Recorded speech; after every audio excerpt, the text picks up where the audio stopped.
안녕하세요. 오늘도 사연 살롱을 찾아주셔서 감사합니다. 2년 전 상처하고 친정 엄마와 살고 있는 30대 여성이에요. 엄마들이 흔히 하는 말 중에 하나가 내 인생을 책으로 엮으면 몇 트럭은 나온다는 소리죠. 그런데 살아보니 정말 그런 사연 하나 안 가진 엄마들이 없더라고요.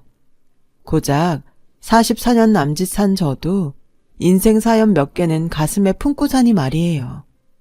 저희 집의 경우는 아빠 때문에 엄마가 가슴에 한을 품고 사셨어요.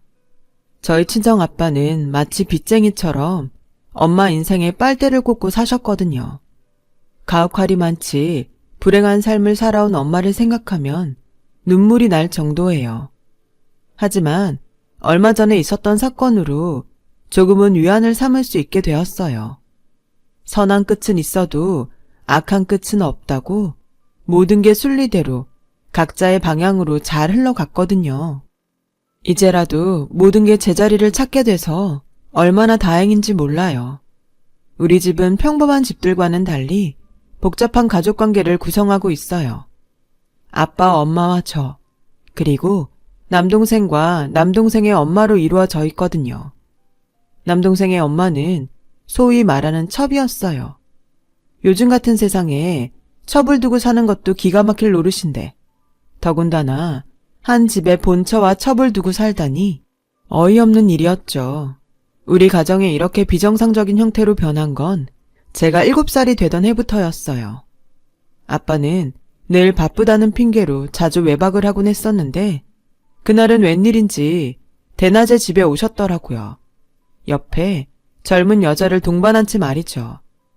여자는 가슴팍에 이불에 싼 갓난 아기를 안고 있었어요.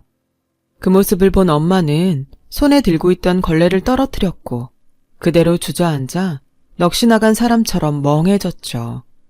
아빠는 그런 엄마를 향해 말했어요. 오늘부터 이 사람이 안방을 쓸 거니까 방 정리 좀 해. 그리고 수정이 너 와서 인사해라. 오늘부터 우리 집에서 같이 살게 된 작은 엄마다.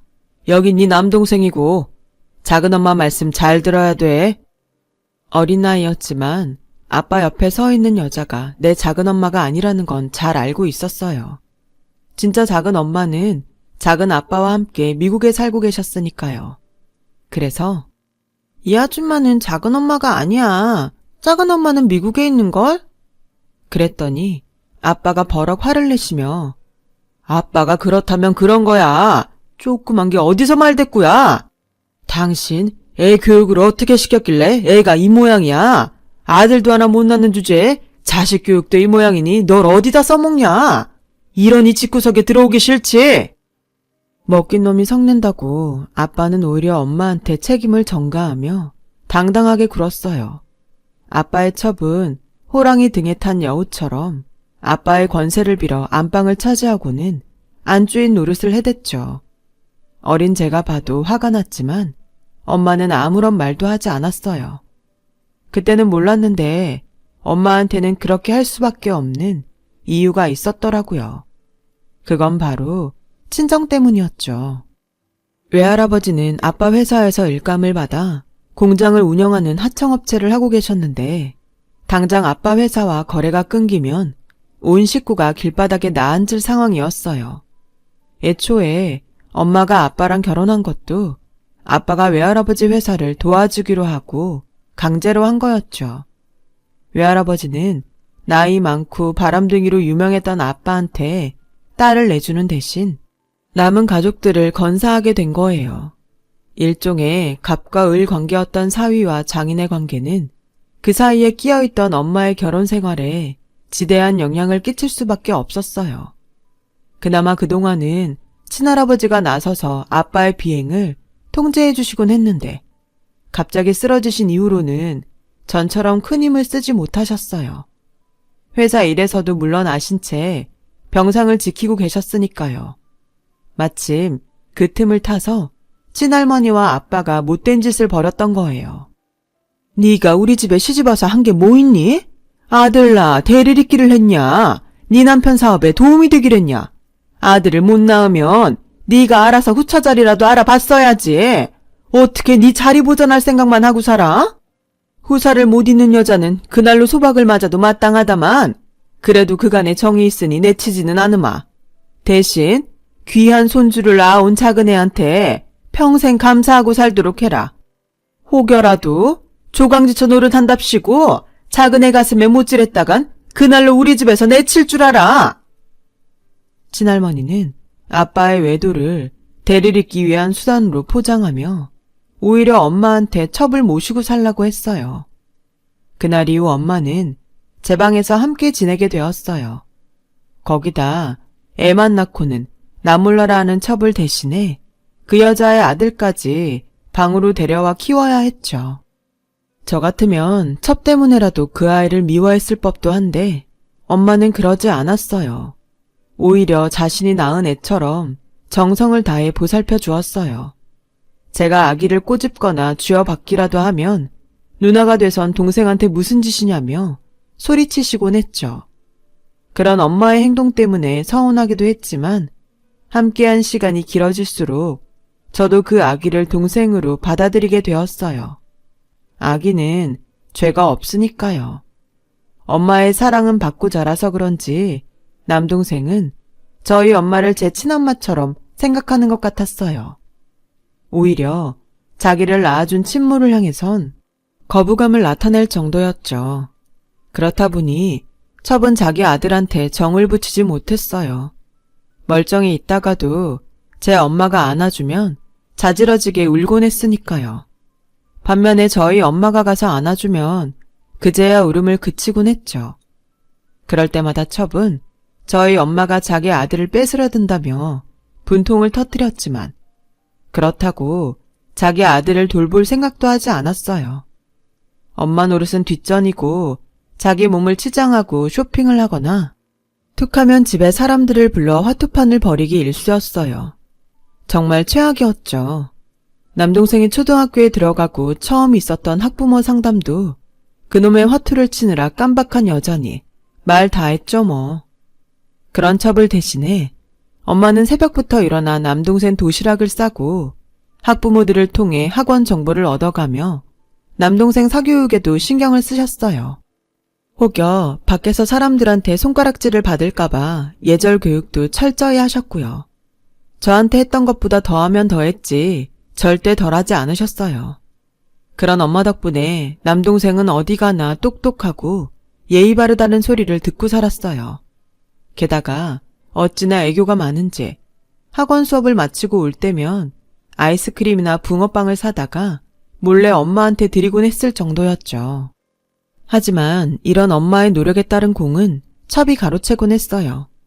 남동생이 성적을 잘 받아오거나 교회 대회에서 상을 받아오면 실상을 모르는 친할머니와 아빠가 모든 공을 첩에게 돌리며 두둑한 포상금을 주거나 명품 백을 사주곤 했거든요. 재주는 곰이 부리고 돈은 왕서방이 챙기는 격이었죠. 그래서 저는 더 열심히 공부해야 했어요. 명문대에 합격해서 엄마 길을 세워줄 생각으로요. 그래서 죽어라 노력한 끝에 Y대에 입학할 수 있었고 드디어 아들 낳은 유세를 떨던 첩의 코를 납작하게 눌러줄 수 있었죠.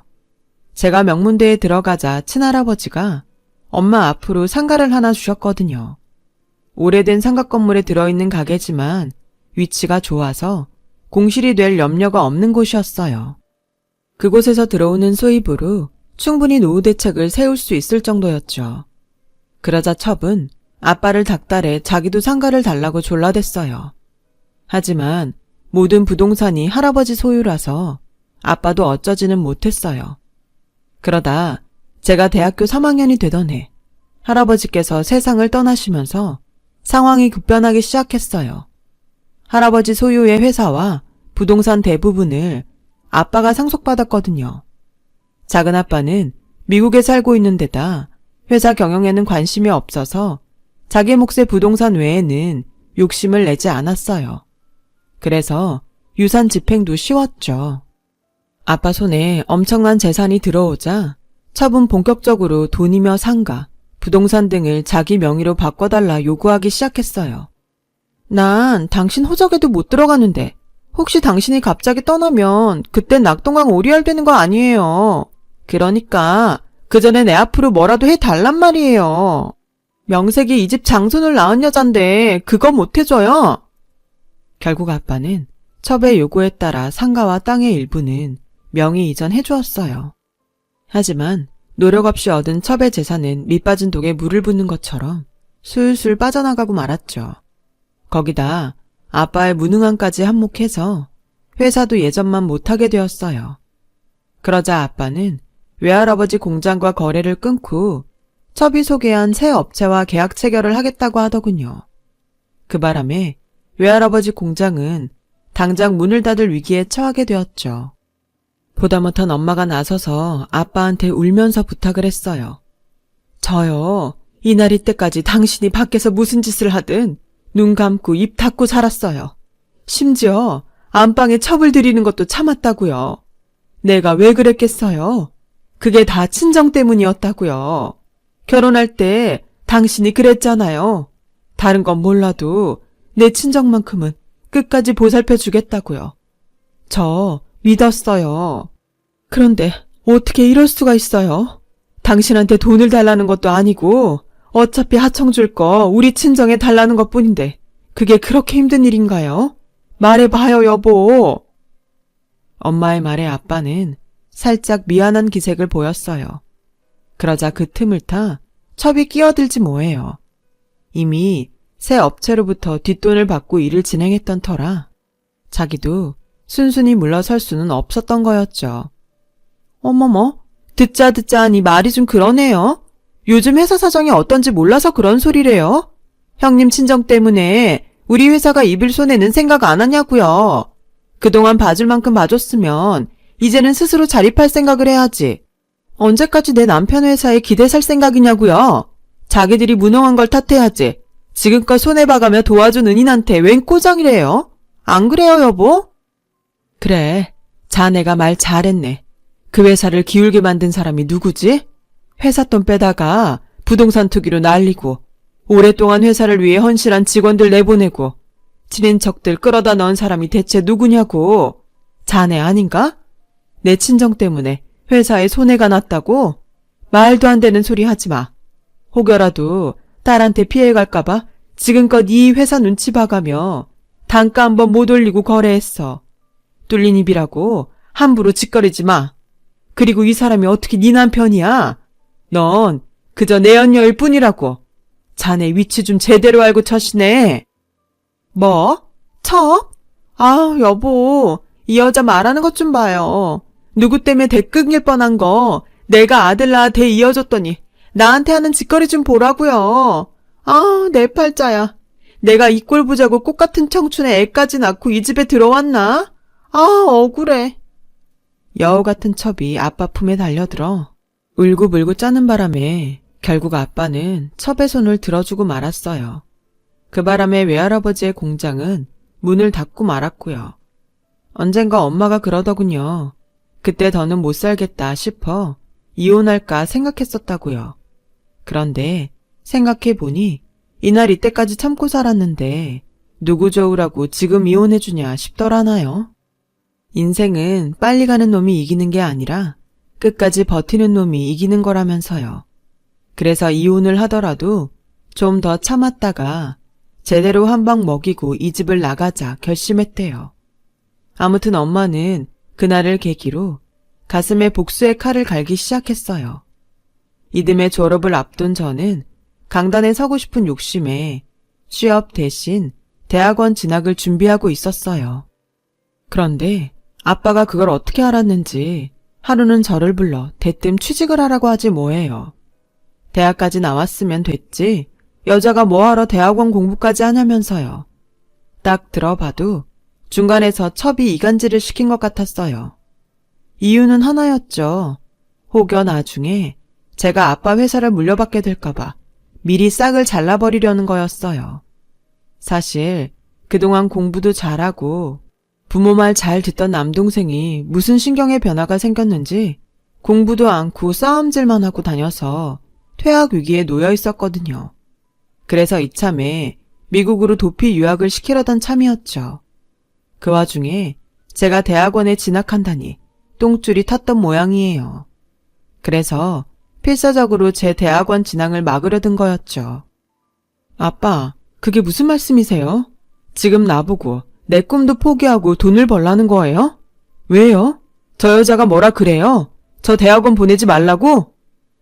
저는 문 밖에서 엿듣고 있는 첩한테 들으라는 듯 소리쳤어요. 자기 아들 인생 꼬였다고 남의 딸 인생까지 회복 놓고 싶은 모양인가 본데 꿈 깨라고 하세요. 그렇게 아들 걱정할 거면 집에 사람 불러 화투장이나 치지 말고 자기 아들이나 잘 보살피라고요. 명품백 고르러 다닐 생각 말고 재민이한테 신경이나 쓰라고요. 재민이 인생 망친 건 저 여자니까. 그러자 밖에서 훔쳐듣고 있던 여자가 득달같이 달려와서는 소리쳤어요. 뭐? 저 여자? 이 싸가지 없는 기집애가 어디서 막말이야. 네 눈에는 위아래도 안 보여? 그리고 내가 왜 우리 재민이 인생을 망쳐? 금쪽 같은 내 새끼를 내가 왜? 그깟 명문대 좀 다닌다고 유세 떠는 모양인데 그래 봐야 넌 시집가면 출가 외인이야. 이 집안 장소는 우리 재민이라고. 내가 네 속셈 모를 줄 알아? 우리 재민이 밀어내고 네 아빠 회사 가지려는 속셈 아니냐고. 그래서 경영학과 진학한 거잖아. 근데 어림없어. 내 눈에 흙이 들어가기 전엔 절대로 회사 너한테 안 뺏겨. 내 아들 재민이 줄 거라고. 아주 발악을 하며 발톱을 세웠어요. 오히려 그 모습이 처량할 정도였죠. 결국 아빠는 대학원 진학은 막지 않겠으나 학비는 대줄 수 없다며 대학원에 가려거든 제 손으로 벌어서 다니라고 하셨어요. 대학원 학비가 만만치 않다는 걸 알고 돈줄을 끊으면 제가 나가 떨어질 거라고 생각했던 거죠. 말로는 내 힘으로 다니겠다 큰 소리치긴 했지만 내심 걱정이 되더라고요. 창피한 일이지만 그동안 제 손으로 돈을 벌어본 적이 없었거든요. 그래서 어쩌나 고민을 하고 있는데 엄마가 제 방으로 들어와 통장을 내미시더라고요. 제가 대학에 합격했을 때 할아버지께서 주신 상가에서 들어오는 월세를 모은 거였어요. 내 새끼 공부한다는데 말릴 부모가 어딨어? 이건 할아버지가 너 위해 주신 거니까 걱정 말고 공부에만 신경 써. 대학원도 가고 유학도 가. 한 번뿐인 인생인데 하고 싶은 건 다 해보고 죽어야 하지 않겠니? 이 돈으로 부족하면 엄마가 식당에 나가서라도 벌어줄 테니까.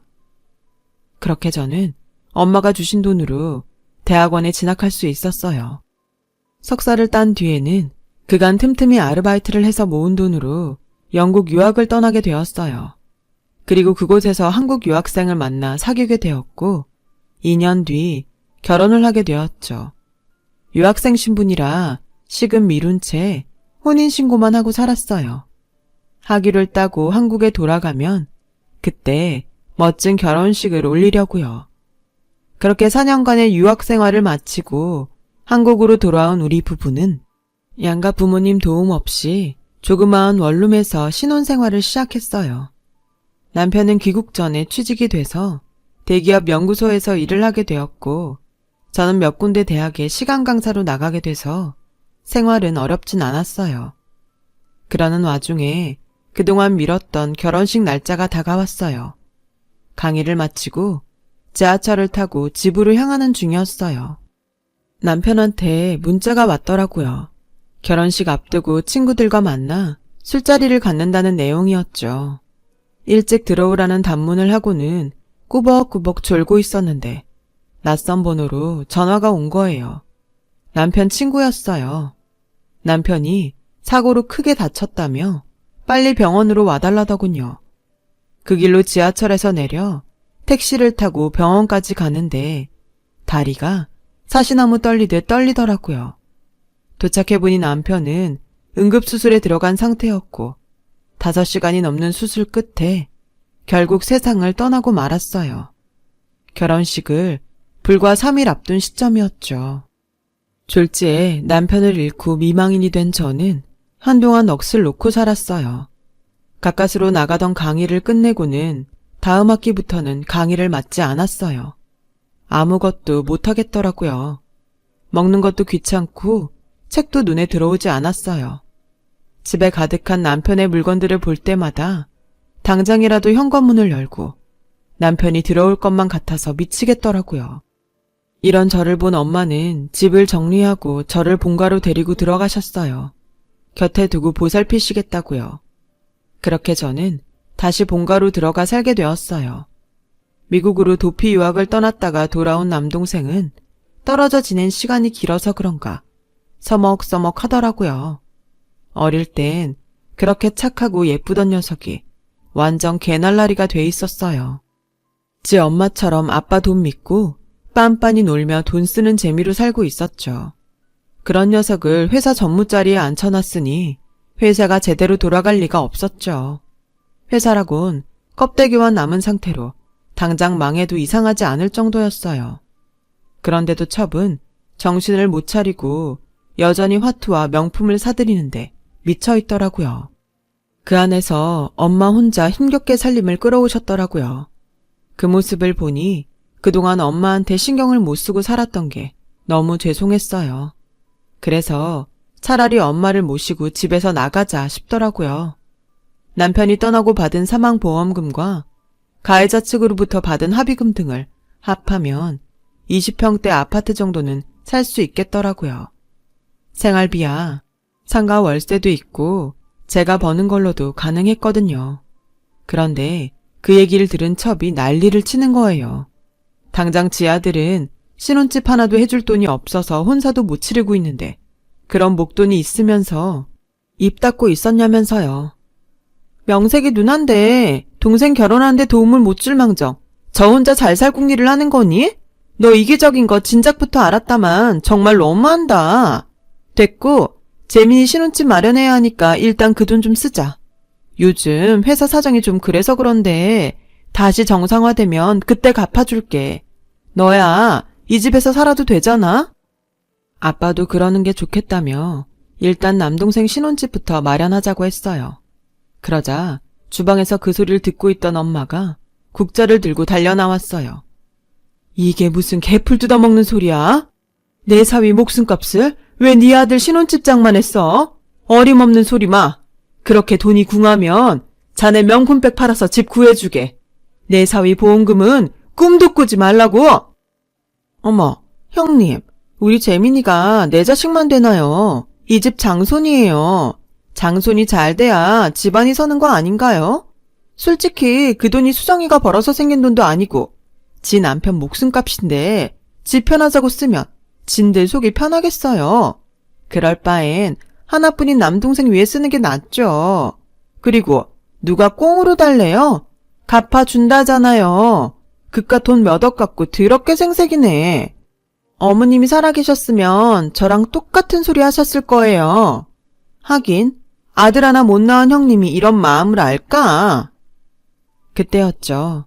엄마가 손에 들고 있던 국자로 첩을 때리기 시작했어요.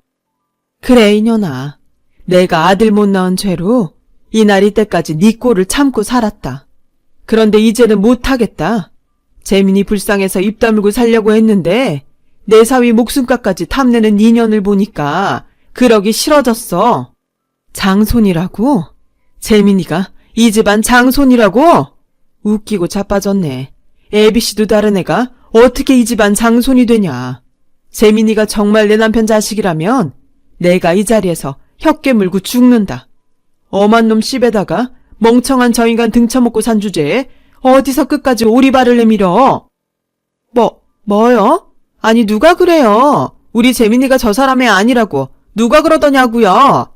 내가 아주 입을 찢어버릴라니까 누군지 대요. 재민이가 그러더라. 자기는 아빠 아들 아니라고. 그 착하던 애가 왜 갑자기 망나니가 됐는지 알아? 혈액형 보고 알았다더라. 지 엄마는 O형이고 아빠는 B형인데 어떻게 자신이 A형이 나오냐고 울면서 그러더라. 그래, 유전자 검사를 해봤더니 재민이 말대로 저 사람 애가 아니더라고. 못 믿겠으면 내가 증거를 보여주지. 엄마는 방에서 서류 보따리를 들고 나왔어요. 그중 하나를 꺼내 첩 앞에 던져주었어요. 첩이 짚기도 전에 아빠가 달려들어 서류를 펼쳐보았죠. 그리곤 얼굴이 싸늘하게 굳었어요. 부자재간이 아니라고 나왔거든요. 그러자 첩은 궁주에 몰린 쥐처럼 손톱을 세워가며 발악을 했어요. 검사가 잘못된 거예요. 이럴 리가 없다고요. 여보, 내 말 좀 믿어줘요. 나 당신밖에 없는 거 알잖아요. 이날 이때까지 나 당신만 보고 살았어요. 한눈 판 적 단 한 번도 없었다고요. 그러니까 제발 저 좀 용서해주면 안 돼요? 누구신지가 뭐가 중요해요. 이날 이때까지 당신 손으로 키운 아들인데. 그러니까 여보, 제발. 첩은 바닥에 납작 엎드려선 손이 발이 되게 빌었어요. 하지만 그런다고 아빠의 분노가 사그라들지는 않았어요. 아빠는 골프채를 들고 와서는 세간을 부수며 소리를 질러댔어요. 결국 그날 첩은 맨발로 집에서 쫓겨났고 재민이도 집과 회사에서 쫓겨나고 말았어요. 그제야 아빠는 엄마 앞에 고개를 숙이곤 사죄를 했지만 이미 버스 떠난 뒤였죠.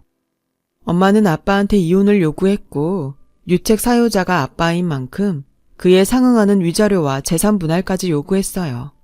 그리고 첩에게도 상간녀 위자료를 청구했고요. 아직 재판 결과가 나오지는 않았지만 이변 없이 잘 끝날 것 같아요. 그리고 얼마 전 엄마와 저는 예정대로 아파트로 이사를 했어요. 남편한테 배신당하고 살아온 엄마와 사랑하는 사람과 이른 이별을 한 딸이 한 집에 살고 있다고 하면 그 집 모녀 인생이 참 박복하다고 하시겠지만 꼭 그렇지만은 않아요.